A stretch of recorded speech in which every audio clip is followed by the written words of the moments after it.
Well, I'm Sula Poten. And I'm Laura Merzig. Welcome to On Location. On Location is, of course, North Penn Television's monthly program designed to highlight areas within the North Penn School District. Today we'll be taking a look at the recent craft show at the high school, talk to two students who participated in the Pennsylvania Governor's School this past summer, and learn about a new program at the newly named North Monco Technical Career Center. We will also be visiting a practice of the Penndale Middle School Marching Band, and later I will be talking to Superintendent Dr. Elko about his past few years with the North Penn School District. But first, let's go to On Location reporter Zach Siswick, who recently talked with Dave Kelly, supervisor of custodial maintenance at the high school, about his part in making North Penn High School a great place to learn. How would you like getting a call at 2 a.m. telling you a pipe has burst, the boiler has shut down, and there's no heat at the high school? Well, for Dave Kelly, the custodial maintenance supervisor at the North Penn High School, he's had to deal with that problem and many more since he started in 1990. Employed at Control Data in Valley Forge, he worked for 2 years as a field service engineer and 21 years as an engineering technician before joining North Penn's maintenance crew.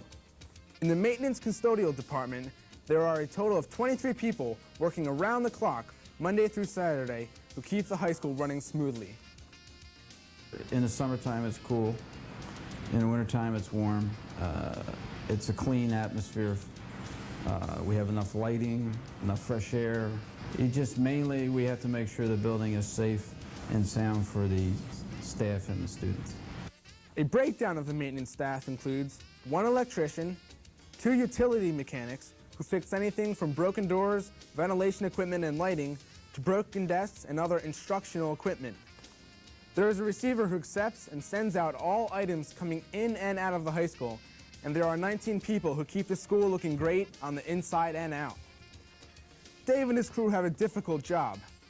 Not only do they keep the place nice and clean, but they also keep one of the largest buildings in the area, comfortable and safe for the faculty and students of the high school. Dave feels that he provides a service organization and that he and his crew respond very quickly to teachers' problems. The heart of the building is the boiler room. And, everybody just takes for granted they come in the door and it's nice and cool or it's nice and warm. And how's that happening? Well, I get here about 5:45 in the morning and I go through my system here to make sure that we have all the air handlers on, that the boilers are running. And it's not automatic. Most people may take for granted the comfortable temperatures when they come in the morning, but there is more to keeping everyone cozy than just setting a thermostat like you or I may have at home. With a recent upgrade of a new boiler, chiller, and a computer program that runs the systems, things have been more efficient. It's very easy to use. The other system, you had to write programs and programs to try to get it to do something, to turn on an air handler. Now all you do is you just click on it, and you click on the name, and you can turn it right on or turn it right off. In the future, Dave will be able to access the computer from home, where he can monitor the whole system and make changes if necessary. As you can see, there is much more to the custodial maintenance staff than just keeping the place clean. It takes many skilled technicians, a dedicated crew, and an effective leader to keep this building running smoothly. And the North Penn School District can be proud of this staff who keep the school in tip-top shape and keep it running safely and efficiently.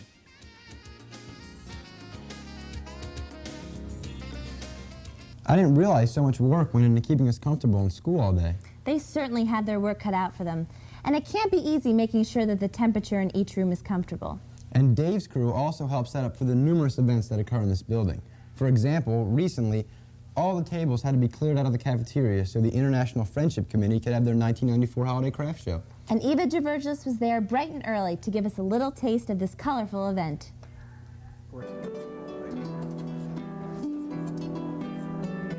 With the holiday season just around the corner, the North Penn Holiday Craft Market gave craft enthusiasts a chance to pick up the perfect gift. The craft show is an all-day affair bringing nearly 3,000 people from all age groups. This is the 8th year for the Fall Craft Market and the 11th year for the Spring Craft Show. The fundraiser is run by the International Friendship Committee, and it benefits the exchange student program. Proceeds are used for scholarships and grants for North Penn students traveling abroad and exchange students arriving from other countries. If you are a student interested in being involved with the exchange student program, you can talk to Tom Lemon or Carolyn Murphy at the high school. For North Penn Television, I'm Eva DeVirtulis. Back to you, Stu and Laura.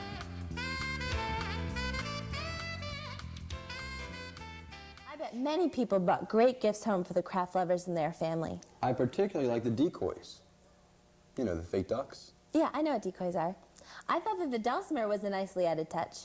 You know, I wonder if he takes requests. Some Stone Temple Pilots or Pearl Jam would sound pretty good on the dulcimer, don't you think? Yeah, that'd sound great. Let's go to reporter Stephen Bassman, who recently talked to some high school seniors about their experience at the Pennsylvania Governor's School for the Arts. Let's take a look. Thanks, Stu and Laura. Right now I'm here with Amy Sin and Michael Sag. Both Amy and Michael attended Pennsylvania Governor's School of Excellence. Welcome, Amy and Mike, to the show. Thanks, Steve. First, I'd like to ask Amy, what prompted you to want to go to the Governor's School of Excellence? Well, I thought it would give me like a great opportunity to be around people who also shared the same interests that I had. And so, you know, it wasn't just a hobby or a thing they did to pass the time for them. It was something that they really cared about. And to be around people who were like that, I think it improved my writing skills. And it, you know, brought a new dedication to what I did.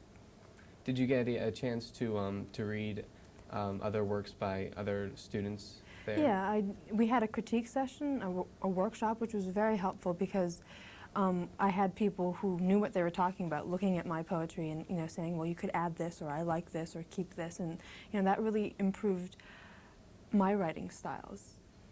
Mike, you went to the theater section of the arts. What kind of things did you do while you were there? Well, the program was divided into a morning session and an afternoon session. In the morning session, it was divided among 3 classes that we had. The first class was an improvisation class, the second was acting, and the third was a movement. The way they worked the program is you had your classes in the morning, and then in your afternoon, you'd rehearse for one of the 2 shows that we did over the summer. What kind of shows did you get into in the program? The first set of shows we did were sort of, they took the 3 morning classes, divided the group up, and performed relating to that class. I was in the improvisation performance group, and they did a performance from each of the groups. The movement people were strictly movement. They had barely any voice, no acting, and it was all plotted out ahead of time, whereas the acting group based it on a script, and the improv, we just made it up as we went along. Well, it sounds like the program has a lot to offer. What was the selection process like to get into the school? It started out with a videotaped audition piece for the theater, and then at the semi-final level it moved on to a live audition and an improv session with the judges. From there they decided who was going to get in. Amy, while you attended the school for creative writing, what kind of things did you do while you were there? Well, like Mike, my workshops were divided into a morning session and an afternoon session.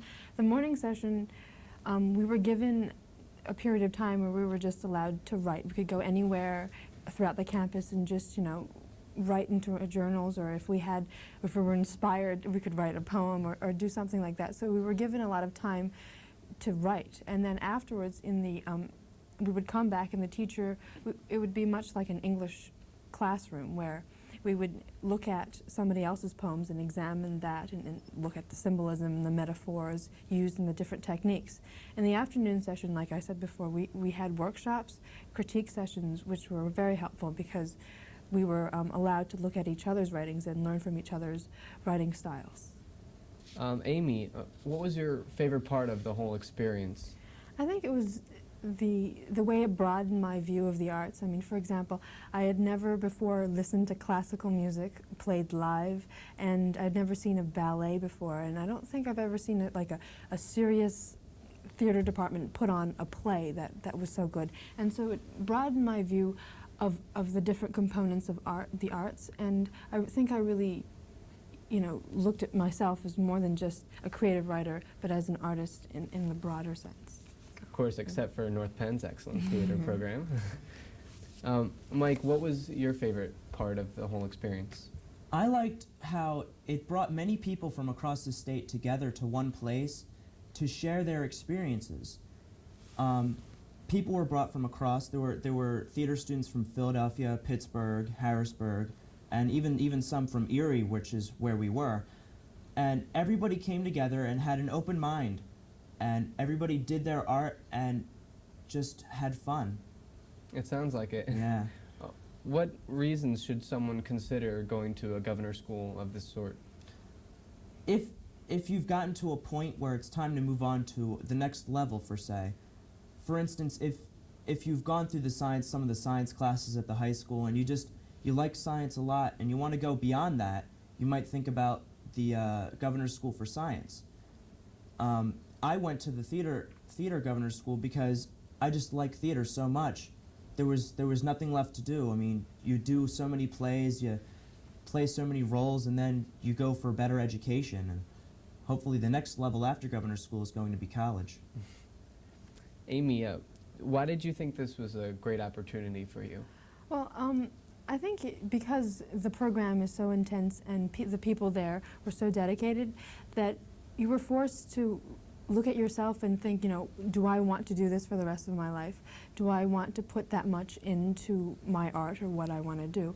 And so I came out of that like thinking, yeah, I like writing. I really like this, but I don't think I want to make a profession out of this. And for example, I was considering whether I should major in an English class in college, and I came out of that thinking, well, no, I don't want to major in an English class because I don't like reading other people's writings and trying to analyze all the things that they do. I want to write for myself in my own free time. So that gave me a new perspective of what I want to do with the rest of my life and what writing would play in my life. Well, I'd like to thank both of you for talking with us today. And now we'll go back to Stu and Laura. That looks like a great experience. I wonder how students could find out more about governor schools. Actually, it's pretty easy. Students interested should visit the Student Center for more information. That is easy. In our next segment, students at the North Montco Technical Career Center are receiving a great experience through a new program there. On location reporter Rob Fournier has the story.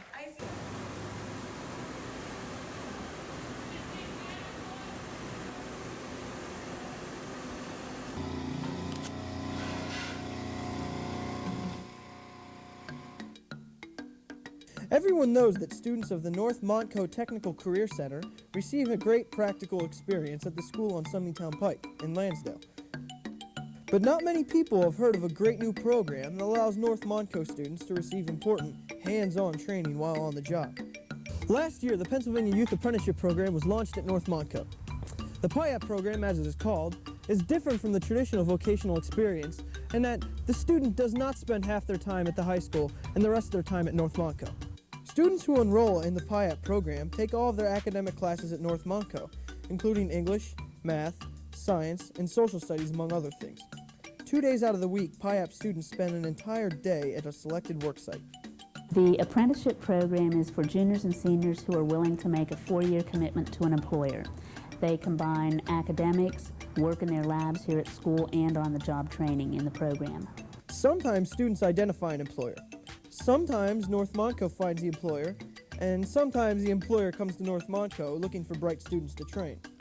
The student may have an idea of the kind of job he wants, and he may make the contact himself, or the school can help the student find a job or at least make a connection in the area of his interest. But the student has to apply just like anybody else.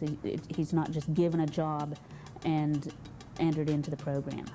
Students receive pay from the employer as regular employees would because they are regular employees. I think the students really find it beneficial. They like earning the money. They like the advantage that they have of starting earlier than other people. They like the opportunities they have to be responsible.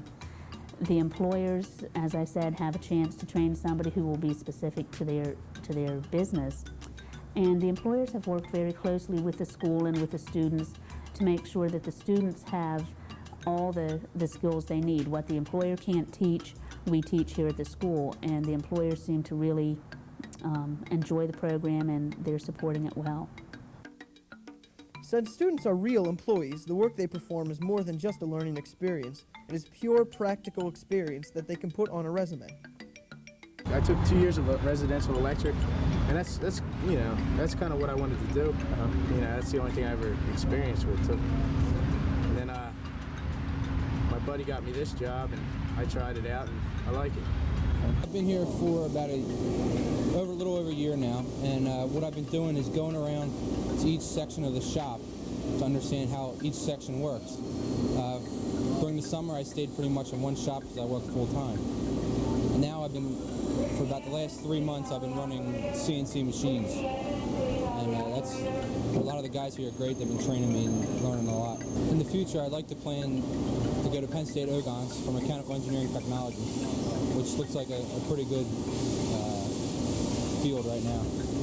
I'm in the food preparation class, and what we do there is we learn the basics of food preparation, how to hold a knife, and then we move on to more advanced skills, sauces, regular foods, and just how to prepare main dishes and side dishes and desserts.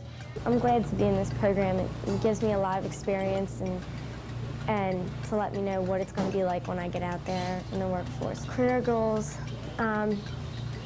I'm basically thinking of going to a culinary school in New York called the Culinary Institute of America and stay there for my food areas, and then once I graduate from there, I'm going to stay there and I'm going to move on and get my bachelor's degree in restaurant management. Since its inception, the PYAP program has more than doubled its enrollment in just 2 years. It seems to be a popular program, and you can see why. PYAP is one of the systems by which we train our technicians, our craftsmen, to be able to compete ultimately on a global economy. Because the boundaries are gone now. I mean, we're now competing with them all over the place. And I think it's exciting for the students because they get to actually be doing. Some of them aren't going to learn just by sitting in a classroom and being lectured to. They get hands-on experience here, and that helps them relate what they learn to their lives better. Why spend time in the classroom when you can actually be out on the workforce, gaining practical experience that gives you a head start in the ever-shrinking job market?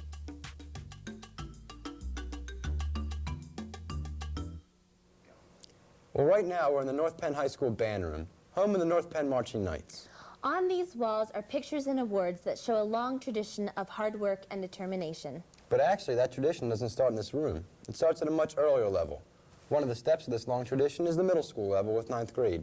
Reporter Joel Brown had the opportunity to check out where marching in the North Penn School District all begins.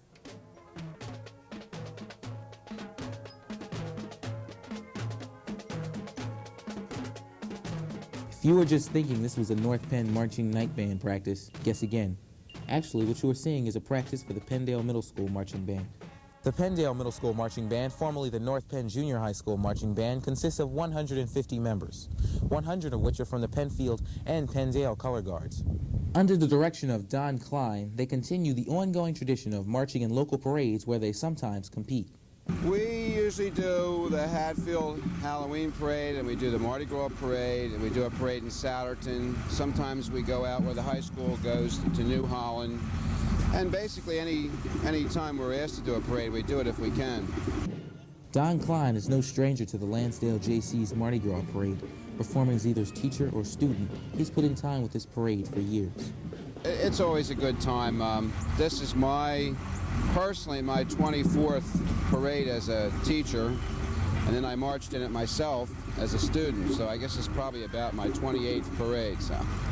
In addition to parading, the Penndale Middle School Marching Band has added a little something different this year by marching their own mini-field show. This mini-field show is performed by 2 Spanish selections, España and Conquesta, both by David Schaefer, and the song Battlestar by Robert Smith. The drill design for the show was written by Jeff McCoach. The Penndale Middle School Marching Band performed their mini-field show in the exhibition at the Cavalcade of Bands Championship in Hershey, Pennsylvania, and at the Night with the Knights Command performance here in our own Crawford Stadium. With this added piece to the performances of bands comes more practice, The students practice during their band periods and also on Saturdays to help them prepare for their field show. The practices during school are about 45 minutes long. For most kids, 4 times a week. And then we had been having practices this season on Saturdays for 3-hour practices or 4-hour practices. The Penndale Middle School Marching Band sets the basis for students who wish to march in their high school marching nights. When asked whether they would want to continue into the high school marching band, the answers varied. I'd love to do it in high school. Yes. Yeah. No. Yeah. You're planning on joining the marching nights? Marching nights, yeah. I'd love that.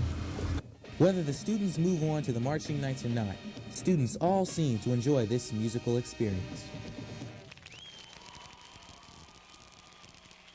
Programs such as the band are just some of the things that Superintendent Dr. Elko said he would miss about North Penn. I had a chance to talk to Dr. Elko about just that and his tenure here at the North Penn School District. Dr. Elko, could you tell us about your background before becoming superintendent at North Penn? Sure, Stuart. 1971, I began my career in education and actually began as a teacher aide working with handicapped students while I was working toward my master's degree in special education. And then in 1972, I became a special education teacher. From there, a school psychologist, a supervisor of special education, an assistant principal, a principal. Then in 1985, I came to the North Penn School District as Director of Pupil Services. And in 1990, I was made the acting superintendent in the school district. And in 1991, was made the permanent superintendent. So I've been superintendent here for 4.5 years. Along the way, I earned my master's degree, and then in '78, I earned my doctorate in education. So I've had a very busy career. Yeah, it sounds like it. What would you consider some of your short and long-term goals? Well, when I became the superintendent of North Penn School District, the school district had just seen a 22% tax increase. And I knew that as superintendent, one of my important goals would be to manage the finances in the school district in a more conservative way. And I think I've been able to accomplish that over the last 4 years. But at the same time, I also realized that we needed to not only maintain quality in the schools, but also improve quality in the schools. And I'm proud of a lot of the programs and efforts that have occurred educationally for students in the last 4.5 years as well. Right. What would you consider your biggest accomplishments at North Penn? Okay. I think that one of the most important accomplishments is I've been able to work with the school board to develop a plan to deal with all of the student enrollment growth in the school district. In the time that I've been the superintendent, we've grown by almost a couple thousand students, and I think that we have been able to do a number of things so that classrooms haven't been crowded. We haven't had to raise class size across the district to address the problems.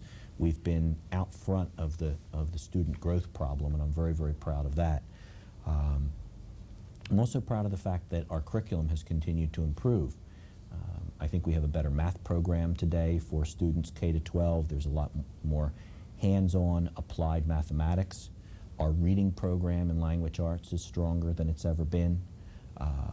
Our science program, I'm particularly proud of the partnership with Merck and the work we're doing with hands-on science.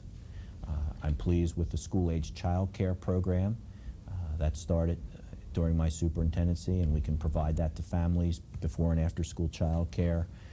We have over 700 children participating in that program. So they're just some of the things that I feel very good about. A lot of them. What impact do you think you've made on the district? I think that I've made a positive impact. I think in the larger educational community, the school district has been respected as providing a quality education for students. I think here in the community, the reputation of the North Penn School District is very high. People tell us who move in here that they've moved into the North Penn community because of the quality of the schools. And I think as the educational leader, it's been part of my responsibility to make sure that quality remains high, and I think it has. So I'm very proud of that. Do you feel as though you're leaving behind an unfinished business? I think that any leader always feels that there's unfinished business. You know, every single day there's new ideas, new issues to deal with that emerge, and I know there are things that are not going to be resolved. For example, I would have liked to have seen a resolution to whether we're going to build a second high school or not. I thought that there was resolution, but the board decided to slow the process down again and take a look at more information. I think that's important unfinished business. There are some key administrative positions in the district that I wish could have been filled while I was the superintendent, the director of secondary education, the principal position out at Montgomery Elementary, and the coordinator of transportation. That's unfinished business. The school district has a strategic planning process that was very much interested in being a part of, and again, that's unfinished business. So I think that, you know, to summarize, there's always going to be unfinished business. Right. Even though you'll be leaving North Penn, what are your hopes for the district in the future? Well, my hopes, I'm very, very connected to a number of the students and families here in the North Penn area. I want North Penn to continue to be a quality school district. My hope would be that the community would support the schools, support their teachers, that there would be not only financial support for the schools, but verbal support and praise for the people that are doing a good job here. I think employees need a pat on the back, those people that are doing a good job. We have many, many outstanding employees in the school district that make it such an excellent one. My other hope is that we build a second high school. I really believe that in order to deliver a well-rounded quality education for high school students, you have to have a high school where students feel connected with teachers, that they're known by the teachers, that teachers know one another. And I think when you get a high school of 3,000 or 3,400 students, it can become a very anonymous place. And I think that when you get a high school that large, many, many students realize that they can't participate in the sports teams and things like that. You're an example. You're on the golf team and on the baseball team, and I'm sure for you those experiences have been just as important to your own personal development as trigonometry and history. Sometimes even more so. And sometimes even more so. And I think that I want to see a school where students can go out for a team and have a fair shot at making a team, and because it is so important to the development of a student's total self. And so my hope is that the board and the community decides to build a second high school, and we can provide opportunities then for all students in 10th through 12th grade. Right. We were talking a little bit about this before the show, but could you tell us a little bit about your new position as superintendent and why you chose to go there? Mm-hmm. My primary reason for deciding to seek another superintendency is over the last 4 or 5 years as the superintendent here, realized that what I enjoy most about being the superintendent is being around students, being with teachers, being with principals, being out in the buildings. I love when I'm invited by a classroom teacher to come in and read to students, or come to a high school debate or things like that. When you're the superintendent of a school district as large as North Penn, there is an incredible amount of paperwork and meetings and telephone calls, and what I found is I could spend 12 hours a day just handling those aspects of the job and never have an opportunity to be in the schools. I talked to many of my colleagues in smaller school districts, and the smaller the district, the lower the volume of papers, the less complaints, the less issues you have to deal with. I found a really quality school district in New Jersey. A friend of mine at Rutgers contacted me, and it sounded like the perfect opportunity. I applied, and after a number of interviews was offered the job. So I'm going to have the opportunity to be in the schools every single day at North Brunswick. And there are some major universities in the area. Eventually, I'd like to teach at the college level as I wind my career down in public education. And for my family, my son Jeff, as you know, is a senior this year and will be going off to college, and so it's a perfect opportunity for me to change positions now. He'll be able to graduate from North Penn, and my younger son Greg, who's an 8th grader, can start in a high school experience next year, and it's good timing from a family point of view too. What will you miss most about being superintendent at North Penn School District? A couple of different things. First and foremost, the people. Living in this community, having sons who attend the schools here, my wife and I have gotten to know a lot of people and a lot of students. You know, there are young people at our house every weekend, and it's really enjoyable to be around the students. And I've really gotten to know some of the faculty here and in the school district and here at the high school very well, and I'll miss the quality of the people and the relationships with those people, and also the excitement here at North Penn. We have such a wonderful staff, and they have wonderful ideas and wonderful energy. This is not a complacent school district. People want to continue to make it better. And I'm going to miss that energy that circulates around those ideas and those people that are dynamic. Yep, I think that's it for today. But thank you for joining us. It was nice talking to you. Thank you, Stuart. Good luck at college next year. Thank you. Well, we will all miss Dr. Elko as superintendent, and we wish him the best of luck at his new job. Hey, Stu, were you nervous when you interviewed Dr. Elko? What, are you kidding me? Dr. Elko and I? Like this. Well, that's it for this edition of On Location. We hope you enjoyed your time with us today. Join us again. Until next time, I'm Stu Lapotin. And I'm Laura Merzig. We'll see you next time when we go On Location.